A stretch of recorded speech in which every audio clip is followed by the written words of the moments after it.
Atensyon, makinig mga SSS pensioners. Ngayong linggo na po, August 31, nako po, magaganap at mangyayari na ito. Dapat alam ito ng lahat ng mga pensyonado. Pag-uusapan natin dito sa video. Hold up.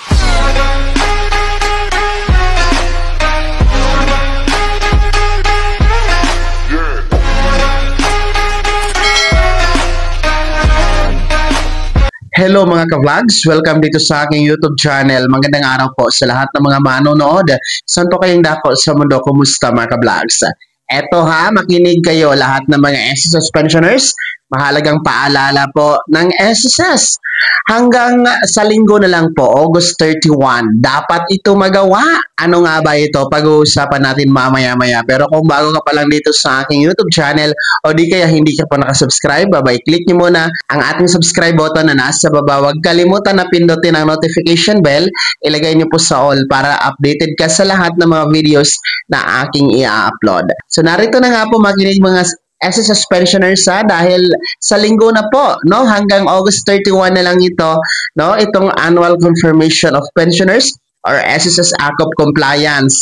Yes po, ilang araw na lang po ha at magtatapos na po ang Agosto. So ibig sabihin, deadline na po sa pag-comply ng AKOP.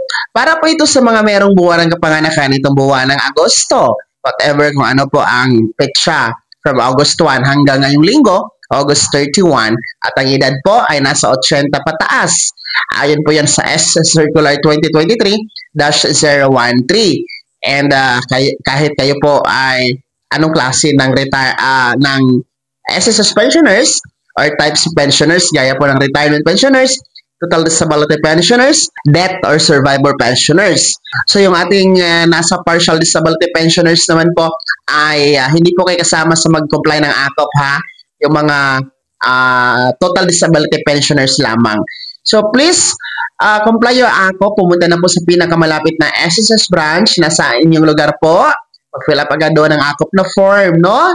Kung malapit kayo sa mga branches na SSS, you can comply doon mga ka-vlogs. And then, pwede po mag-set ng appointment through video conference, no? Kung nasa abroad kayo o busy sa trabaho, no, mag-set kayo ng appointment para sa online video conference kay SSS.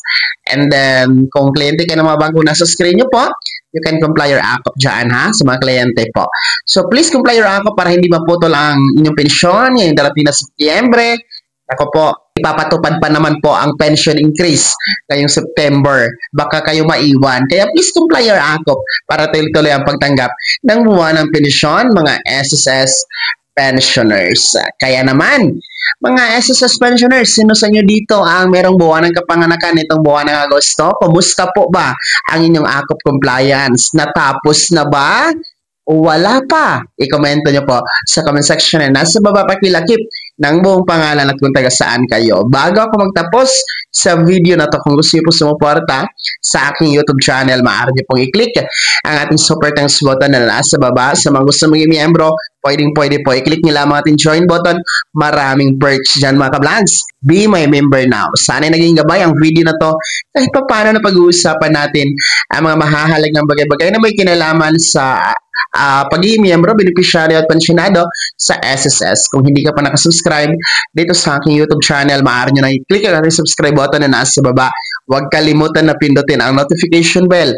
Ilagay sa all para naman updated ka sa lahat ng mga videos na aking i-upload. Maaari nyo i-like ang video na to at kung meron ka pa mga katanungan, maaari nyo i-komento sa comment section na nasa baba.